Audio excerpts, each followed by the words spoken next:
Hello everyone, welcome back again to my YouTube channel. My name is Kevin Saili. Pada YouTube channel ini teman-teman akan menemukan informasi menarik seputar cryptocurrency. So if you do like cryptocurrency, make sure kalian subscribe channel ini supaya nggak ketinggalan update dan informasi terbarunya.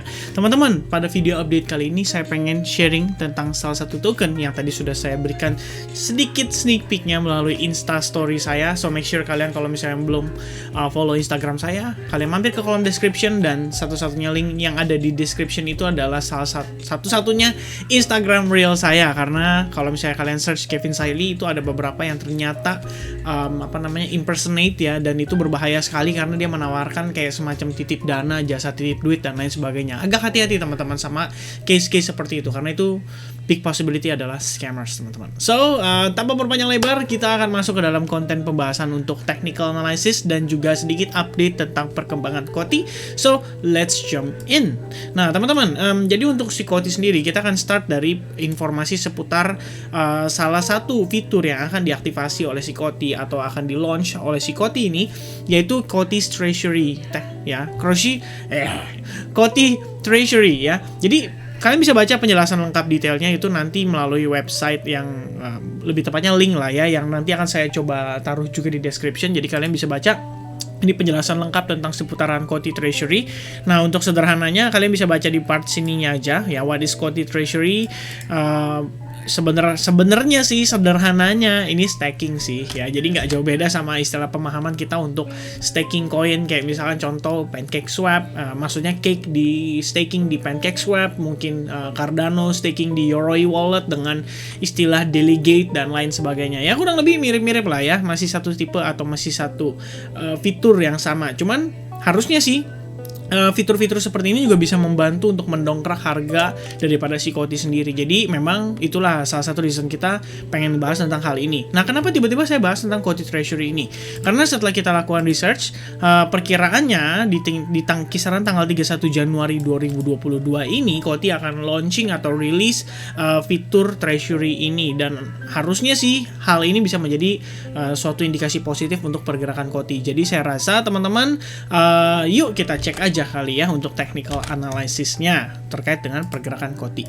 Nah teman-teman, untuk technical analysis sendiri saya akan start dari time frame daily. As you can see teman-teman, pergerakan Koti ini sebenarnya sangat signifikan penguatan ya, bahkan dengan kondisi Bitcoin terakhir sudah kena yang istilahnya kita bilang ya dump cukup signifikan, sampai akhirnya di kisaran area-area mungkin Fibo kisaran 50 sampai 61%. Koti sendiri itu belum sama sekali menunjukkan adanya indikasi pelemahan dari momentum buyersnya teman-teman. Jadi kalau kita keluarkan nih, tuh dia itu bertahan di kisaran area Fibo 38,2%. Ini tentunya saya menggunakan chart logarithmic. Jadi kalau misalnya without logarithmic harusnya sih ini harusnya mencapai 50%-an lah ya, sampai 61,8%. Ya kurang lebih sekitar area segitu teman-teman. Tapi ya karena memang sebenarnya kan kalau kita lihat kan penguatannya sangat impulsif nih.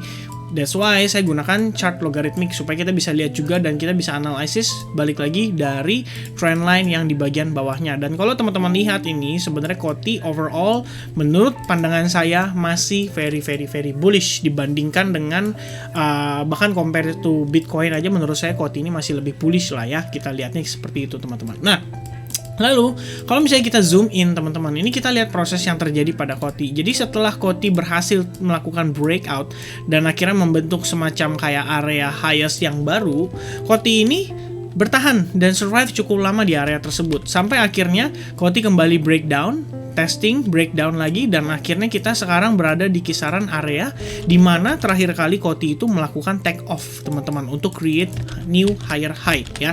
Nah sebenarnya gambarannya dari sini kita bisa lihat teman-teman, saat ini Koti atau holders Koti menurut saya masih mempertahankan area kisaran $0.28 ya, dan mungkin sih kalau misalkan buat mereka yang udah nge-hold dan buy Koti dari awal atau dari harga murah, ini sebenarnya adalah fitur yang cukup menarik buat mereka, karena finally mereka nggak cuma sekedar hold Koti, tapi mereka juga bisa nge-stake Kotinya untuk bisa menghasilkan return lagi atau interest lagi, which means ya ini adalah hal positif. Makanya saya pikir ini perlu banget untuk kita bahas saat ini teman-teman.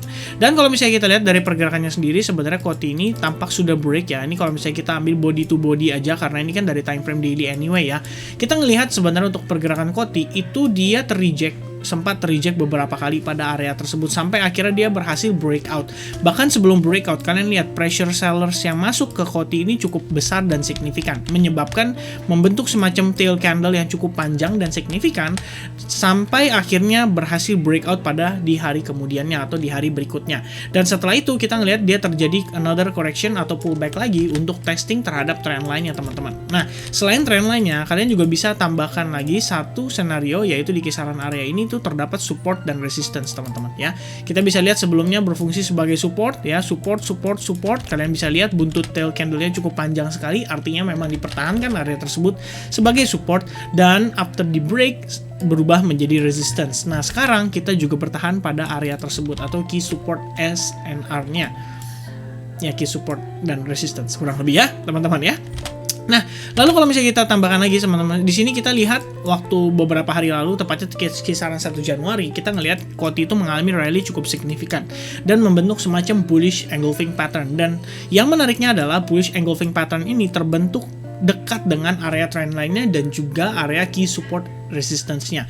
Makanya saya katakan ini seharusnya bullish engulfing ini bisa menjadi indikasi awal bagi Coty untuk kemudian mulai membentuk yang namanya higher high, higher low sequence teman-teman. So, ada possibility untuk Coty melanjutkan penguatannya dan testing sampai di kisaran area 0,4879 dolar.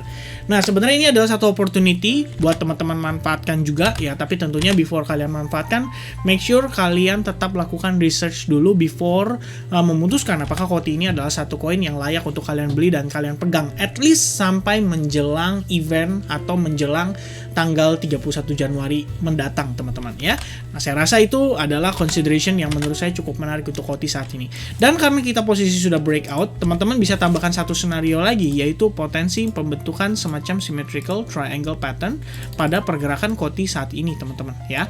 Jadi kalau misalkan nih teman-teman ada consideration untuk transaksi di Coty, mungkin kalian boleh jaga resiko maksimalnya di bawah key support dan resistance-nya atau di kisaran area 3510. Mungkin lebih idealnya lagi adalah di bawah symmetrical triangle sendiri. Jadi kalau misalkan memang nih ternyata transaksi kita salah atau mistakes, ya kita mungkin ada consideration untuk cut loss dulu untuk menjauhkan yang namanya kita dari tersangkut jangka panjang ya. Ini balik lagi nggak ada yang tahu, dan ini adalah alternatif yang kita perlu perhatikan sebelum kita memutuskan trading. Balik lagi, risk comes first, baru kita berbicara soal profit teman-teman. Karena profit itu manis, kalau risk itu pahit ya. Kalau misalnya siap dengan kepahitannya, ya baru kita ambil. Istilahnya kan gitu teman-teman ya. Nah, sebenarnya untuk seputaran Coty ini dari time frame 4 jam kita udah bahas dan discuss bersama dengan Advance Group sudah dari beberapa hari lalu teman-teman. Dan kalau kita lihat progres pergerakannya so far menurut saya cukup menarik ya. Ini adalah trendline yang tadi kita gambarkan, lalu sekarang berpotensi membentuk semacam symmetrical triangle pattern, which means kurang lebih gambarannya seperti ini teman-teman ya. Ini kalau misalnya kita hilangkan aja trendline-nya mungkin lebih enak ya. Nah, kurang lebih seperti ini gambarannya teman-teman yang terjadi saat ini pada Coty.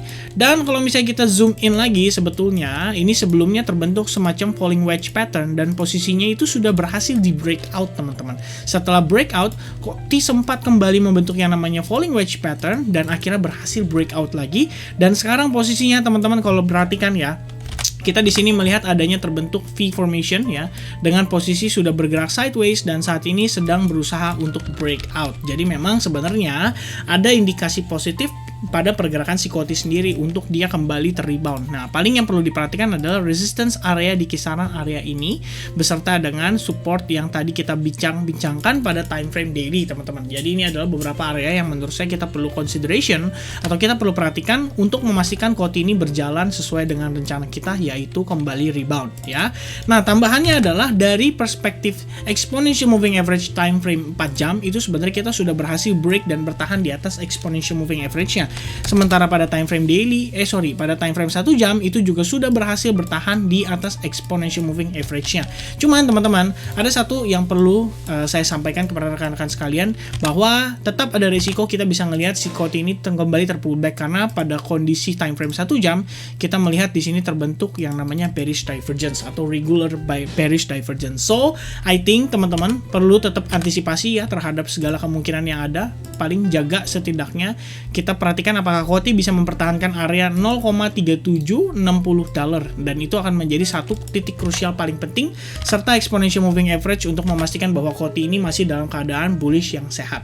So saya rasa teman-teman, thank you so much for watching this video. I hope video ini bisa membantu teman-teman sekalian dalam hal-hal positif, dan sampai ketemu lagi di update untuk Bitcoin pada malam hari ini. Thank you so much for watching this video, and I'll see you guys again in the next update. Cheers!